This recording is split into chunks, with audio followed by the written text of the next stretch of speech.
O Apócrifo de João, versão longa. O Apócrifo de João é comumente referido por outros dois nomes: o Livro Secreto de João e a Revelação Secreta de João, dependendo da tradução da palavra apócrifo. Existem 4 manuscritos coptas sobreviventes deste texto.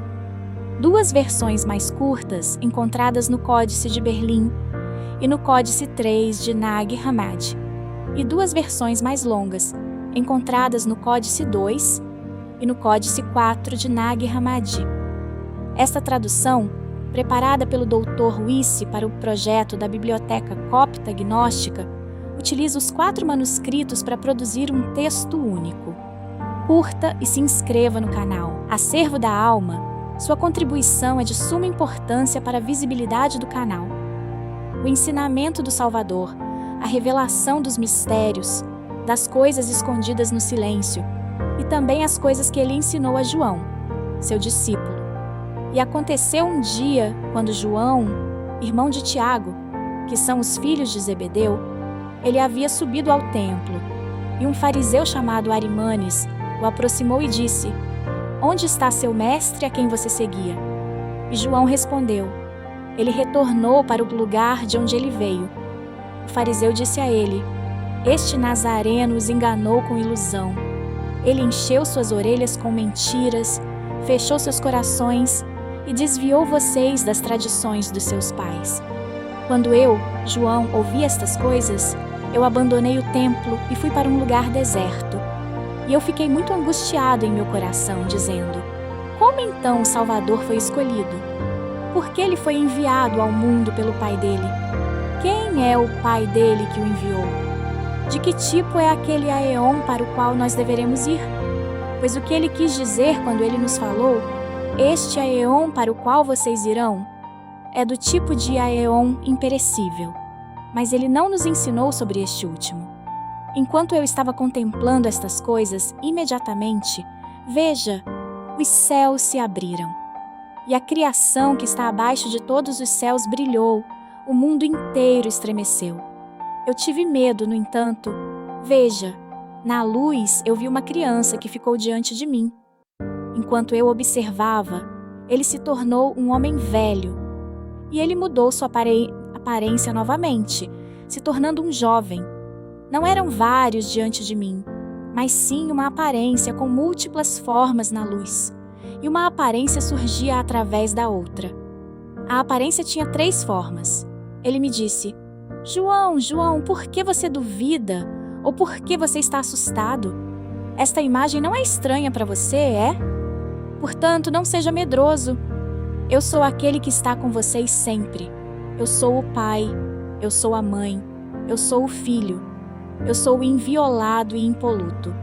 Agora eu vim para te ensinar sobre o que é, o que foi e o que será, para que você conheça tanto as coisas que estão invisíveis quanto aquelas que estão visíveis, e te ensinar a respeito da raça inabalável do homem perfeito. Agora, em vista disso, levante seu rosto, para que você possa receber as coisas que eu irei te ensinar hoje, e possa contar para aqueles espíritos que são seus companheiros da raça inabalável do homem perfeito." E eu perguntei por curiosidade, e ele me disse: "A união é uma monarquia com nada acima dela. É o Deus e Pai do todo, o sagrado, o invisível, que existe acima do todo, aquele que é o Pai de imperecibilidade, existindo como luz pura, dentro da qual nenhum olho consegue olhar. Ele é o Espírito invisível. Não é correto pensar dele como um Deus ou algo similar, porque ele supera a divindade. É um domínio que não tem nada acima dele para governá-lo, porque não há nada existindo antes dele, nem ele necessita deles. Ele não necessita de vida, pois ele é eterno. Ele não precisa de nada. Ele não pode ser aperfeiçoado, como se ele fosse deficiente e necessitasse de aprimoramento. Pelo contrário, ele é sempre completamente perfeito. Ele é luz. Ele não pode ser limitado, já que não há nada anterior a ele para o limitar. Ele é insondável, já que não existe ninguém anterior a ele para o examinar. Ele é imensurável, porque não há alguém anterior a ele que possa medi-lo.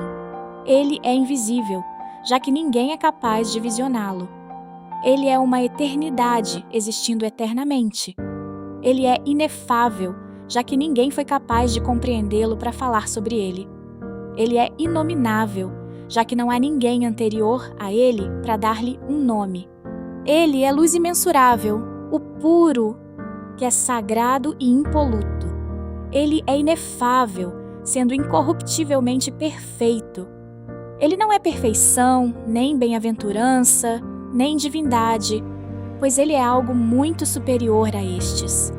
Ele não é indelimitado, nem delimitado, mas ele é algo muito superior a estes.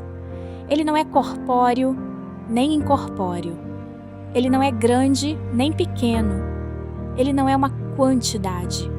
Ele não é uma criatura. Nem é possível que alguém o compreenda. Ele não é algo que pertença ao todo que existe, pelo contrário. Ele é algo que é melhor do que isso.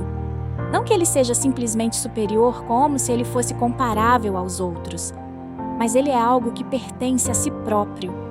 Ele não participa em um aeon, como parte constituinte dele. O tempo não existe em relação a ele, pois qualquer um que participa em um aeon foi criado. O tempo não foi determinado a ele, já que ele não recebe nada de outro, que estabelece limites, e ele não necessita de nada. Nada do todo existe antes dele. Ele é suficiente para si próprio em sua luz perfeita, porque a perfeição é majestosa. Ele é mente pura, imensurável. Ele é um aeon doador de aeon. Ele é vida doadora de vida. Ele é uma bem-aventurança doadora de bem-aventurança. Ele é sabedoria doadora de sabedoria. Ele é bondade doadora de bondade. Ele é piedade e redenção doadores de piedade. Ele é graça doadora de graça, não porque ele as tem, mas porque ele doa a luz imensurável e incompreensível. Como eu devo falar dele com você? Ele é um aeon indestrutível, em repouso, existindo em silêncio, em tranquilidade e sendo anterior a tudo, pois ele é o topo de todos os aeons, e é ele quem os dá força e bondade. Porque nós não conhecemos as coisas inefáveis, e nós não compreendemos o que é imensurável, exceto por aquele que veio dele, ou seja, do Pai. Pois foi ele quem disse para nós somente. Porque é ele quem se olha na luz que o envolve, isto é, a nascente da água da vida. E é ele quem doa para todos os aeons, de todos os modos, e que observa sua própria imagem visível na nascente do Espírito.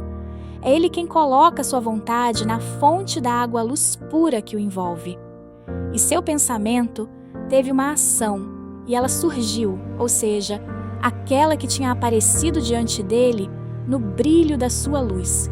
Este é o primeiro poder que existia antes deles todos, e que veio da mente dele. Ela é o pensamento do todo, protenóia. A luz dela brilha como a luz dele, o poder perfeito, que é a imagem do Espírito puro, invisível e perfeito.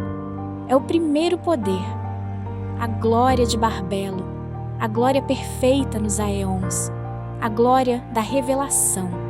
Ela glorificou o Espírito puro, e foi ela quem o saudou, porque graças a ele, ela havia surgido. Este é o primeiro pensamento, a imagem dele. Ela se tornou o útero de tudo, pois ela que é anterior a todos eles. Ela é a mãe-pai, o primeiro homem, o Espírito Sagrado, os 3 vezes macho, os 3 vezes poderosos, o andrógeno 3 vezes nomeado, o aeon eterno entre os invisíveis e o primeiro a vir. Pediu para que o Espírito puro invisível a desse previsão. E o Espírito consentiu. E quando ele havia consentido, a previsão veio e ficou ao lado da presciência. Esta origina do pensamento do Espírito puro invisível. A previsão glorificou o Espírito e Barbelo. O poder perfeito dele, porque foi por ela que ele tinha surgido. E ela pediu novamente para a conceder indestrutibilidade, e ele consentiu. Quando ele havia consentido, a indestrutibilidade veio e ficou ao lado do pensamento e da presciência. A indestrutibilidade glorificou o Espírito invisível, e Barbelo, aquele pelo qual eles haviam surgido. E ela pediu novamente para a conceder indestrutibilidade, e ele consentiu. Quando ele havia consentido, a indestrutibilidade veio e ficou ao lado do pensamento e da presciência. A indestrutibilidade glorificou o Espírito invisível. E Barbelo, aquele pelo qual eles haviam surgido, e ela solicitou que a concedesse vida eterna. E o Espírito invisível consentiu. E quando ele havia consentido, a vida eterna veio, e estes auxiliaram e glorificaram o Espírito invisível e Barbelo, aquele pelo qual eles haviam surgido. Ela solicitou novamente para que a concedesse verdade, e o Espírito invisível consentiu. E quando ele havia consentido, a verdade surgiu, e estes auxiliaram e glorificaram o Espírito excelente invisível e Barbelo, aquele pelo qual eles haviam surgido. Este é o grupo de 5 dos aeons do Pai, que é o primeiro homem, e que é a imagem do Espírito invisível, a presciência, que é Barbelo, e o pensamento, a previsão, a indestrutibilidade, a vida eterna e a verdade. Este é o grupo de 5 andrógeno dos aeons, o qual é o grupo de 10 dos aeons, que é o Pai. E ele olhou para Barbelo com a luz pura que envolve o Espírito invisível e com sua centelha, e ela concebeu dele. Ele gerou uma centelha de luz possuindo bem-aventurança, mas que não o iguala em grandeza. Esta foi uma criança unigênita da mãe-pai que tinha vindo. É o fruto único, o unigênito do Pai, a luz pura. E o Espírito puro invisível se alegrou pela luz que veio, que surgiu pelo primeiro poder da presciência dele, que é Barbelo. E ele a ungiu com sua bondade até que se tornasse perfeita, não carecendo de qualquer valor, porque ele tinha ungido com a bondade do Espírito invisível. E ela, a luz, o auxiliou quando ele derramou sobre ela. E, imediatamente, quando a luz tinha recebido do Espírito, ela glorificou o Espírito Sagrado e a presciência perfeita, pela qual ela tinha vindo. E ela pediu que lhe desse um ajudante, que é a mente, e ele consentiu alegremente. E quando ao Espírito havia consentido, a mente veio e auxiliou Cristo, glorificando ele e Barbelo. E todos estes surgiram no silêncio. E a mente quis realizar uma ação através da palavra do Espírito invisível. E a vontade dele se tornou uma ação e apareceu com a mente. A luz o glorificou. E a palavra acompanhou a vontade. Porque pela palavra, Cristo, o autogênes divino, criou tudo.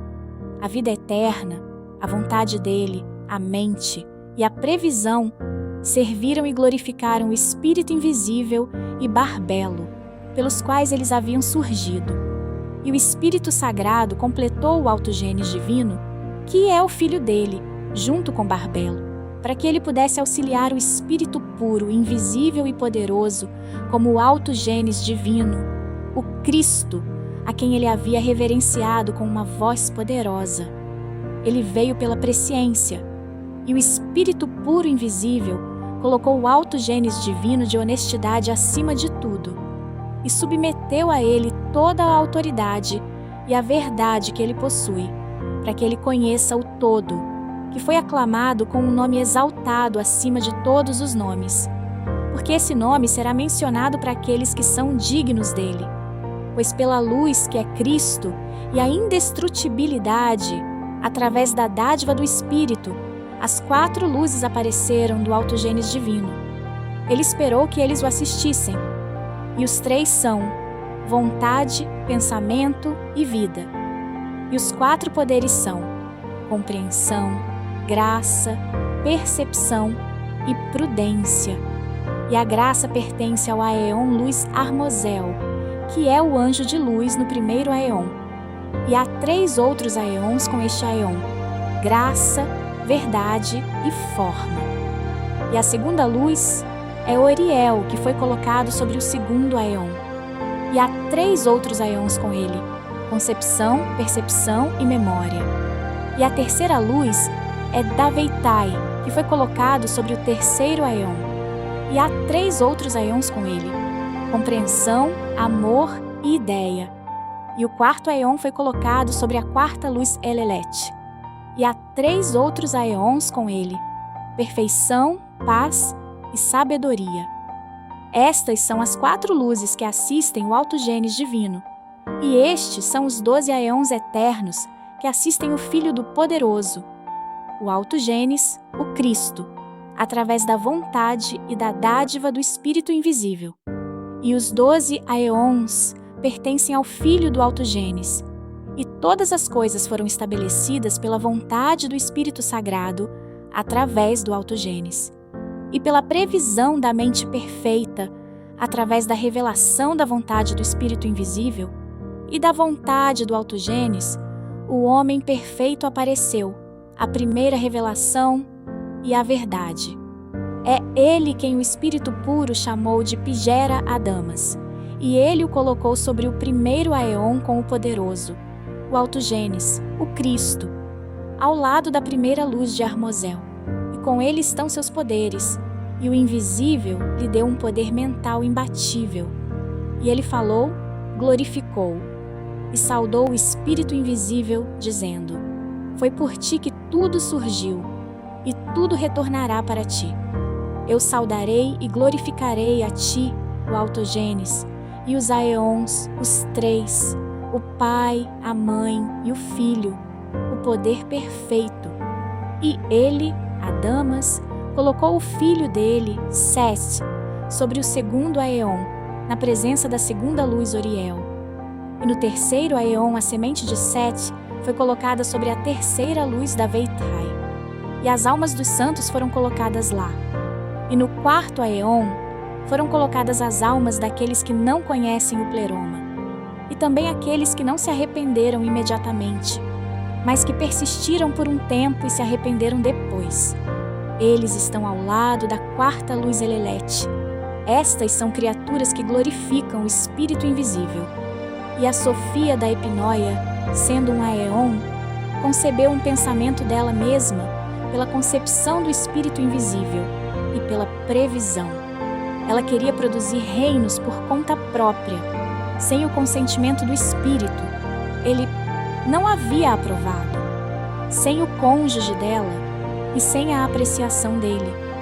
E, embora a pessoa da masculinidade dela não tinha aprovado, e ela não tinha obtido a autorização, e ela havia pensado, sem o consentimento do Espírito, mesmo assim ela prosseguiu. E devido ao poder invencível que existe nela, o pensamento dela não permaneceu inativo, e algo que era imperfeito e diferente de sua aparência saiu dela, porque ela havia criado aquilo sem seu cônjuge. E era diferente da aparência da mãe, pois tinha uma outra forma.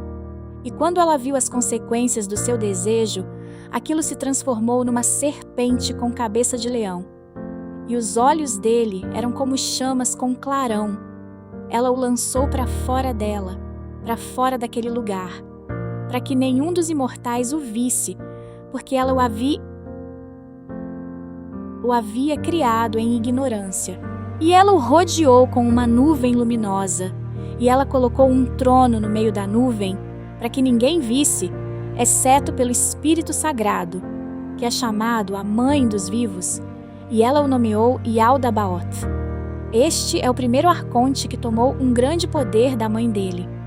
E ele se separou dela e se dirigiu para longe do lugar em que ele tinha nascido.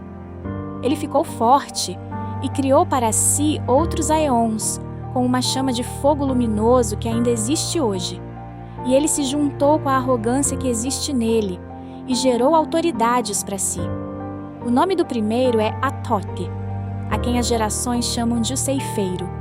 O segundo é Harmás, que é o olho da inveja. O terceiro é Calila Umbri. O quarto é Iabel. O quinto é Adonaios, que é chamado Sabaote. O sexto é Caim. Aquele a quem as gerações dos homens chamam de Sol é o sétimo, Abel. O oitavo é Abrizene. O nono é Iobel. O décimo é Armupiel.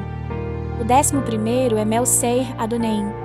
O 12º é Belias, ou Beliel. É ele quem está acima da profundeza de Hades.